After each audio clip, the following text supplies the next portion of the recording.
Buenas tardes. Hola, ¿qué tal? Buenas tardes.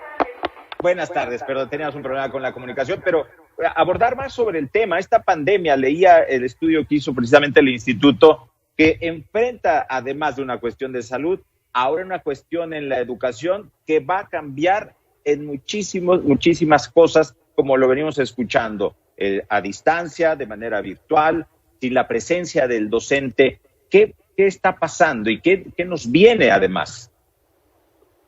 Claro que sí. Bueno, me gustaría hacer un par de comentarios primero sobre la estrategia de la SEP que ha establecido este 3 de agosto en torno al regreso a clases en este ciclo por iniciar.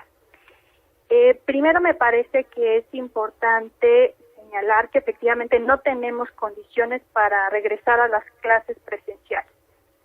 Así que la estrategia del gobierno es una respuesta ante una situación emergente donde finalmente se busca que los menores sigan ejerciendo su derecho a la educación y salvaguardar la salud de las familias, ¿no? Entonces eso me parece muy importante que destaquemos, ¿no?, de esta propuesta.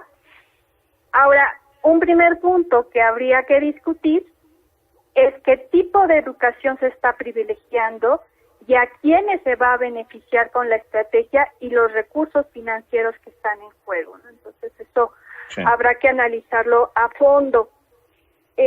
Ahora, esta estrategia yo francamente le veo muchísimos aspectos en contra. Lo expuesto por el secretario de Educación Pública este lunes 3 de agosto me parece que echa por la borda los esfuerzos de miles de profesores por mantener comunicación y seguimiento hacia el aprendizaje de sus estudiantes, ¿no? O sea, todo lo que estuvimos viendo en estos meses se está opacando, se está olvidando, así como las experiencias y habilidades que desarrollaron y las horas dedicadas a procesos de actualización. O sea, pese a la situación tan atípica y altamente estresante, los maestros junto con las familias se han unido e integrado comunidades tan relevantes en tiempos como los que estamos enfrentando. Y ahora sería tiempo de reconocer e integrar lo ganado en el ciclo 2020-2021. Y pues no se ha presentado, mucho menos una valoración de la estrategia que se siguió en el ciclo anterior, y eso me parece preocupante para tomar decisiones tan drásticas como es centrarse y priorizar el uso de la televisión. Ahora, uno de los argumentos que utiliza el secretario de Educación y el gobierno federal de manera particular para enfocarse al uso de la televisión es el hecho de que la mayoría de los hogares cuentan con un aparato.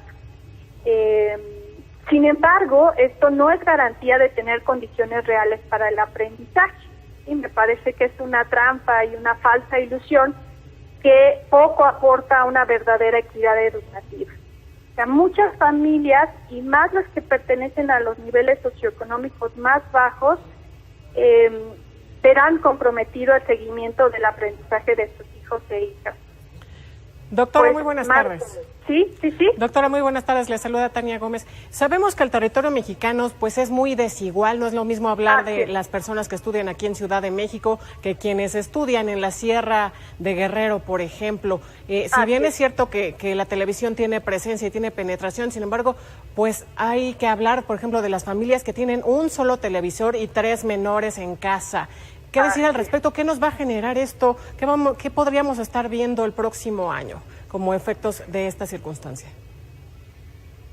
Pues ya los estamos viendo, Tania, ¿no? O sea, se están generando desfases importantes en el aprendizaje, ¿no? Y más en aquellos que se identifican como los aprendizajes fundamentales, como es la lectura, la escritura, el pensamiento matemático, ¿no? Y qué decir con lo que tú comentas cuando variables de contexto, socioeconómicas, entran en juego, ¿no? Como esta situación que estás colocando, familias que tienen solo un televisor, bueno, ¿cómo se va a optimizar el uso del mismo?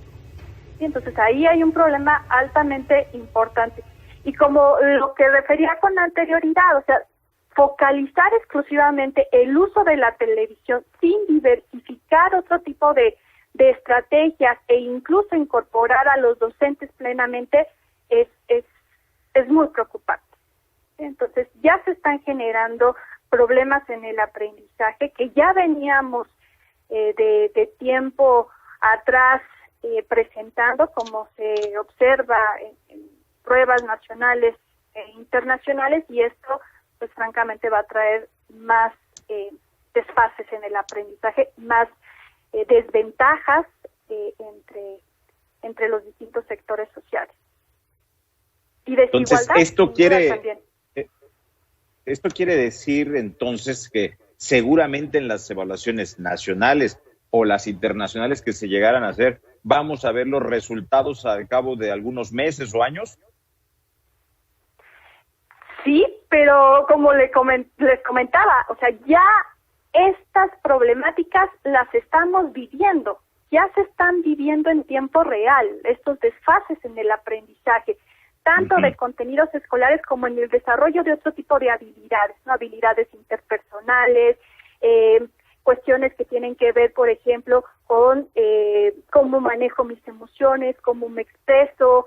Y entonces estos problemas ya se están viendo actualmente. Y a mí lo que me preocupa es que no se están desarrollando estrategias paralelas justo para compensar o, en su caso, atender estas problemáticas que ya estamos enfrentando. No es ni a mediano ni a largo plazo donde vamos a verlo de manera tan acentuada estas problemáticas, sino es desde ahora, ¿no? Y es desde ahora donde deberíamos estar actuando y diversificando las propias estrategias para ejercer realmente el derecho a la educación de nuestros niños, niñas y adolescentes. Doctora, en casa, ¿qué podríamos estar viendo en estas circunstancias de padres que están haciendo home office o trabajando desde casa y además a lo mejor van a tener que ser ese lazo, estar cuidando, vigilando o apoyando a los pequeños a poder seguir estas clases largas horas frente a la televisión?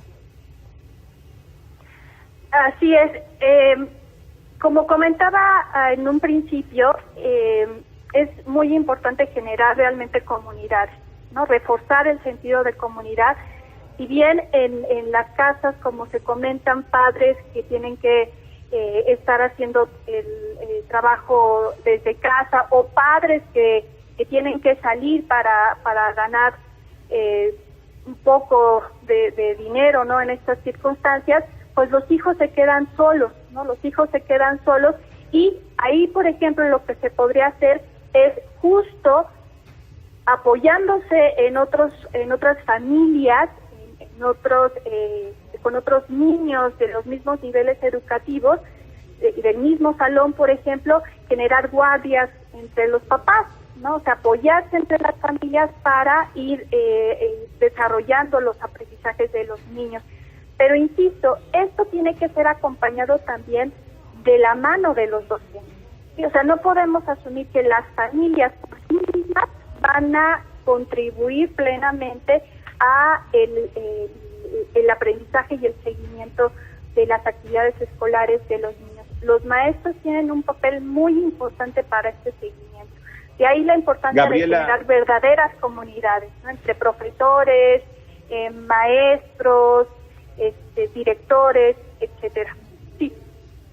Gabriela de la Cruz, nos gana el tiempo. Te agradecemos mucho, Gabriela de la Cruz, directora del Instituto de Investigaciones sobre la Universidad y la Educación. Te agradecemos mucho tu participación.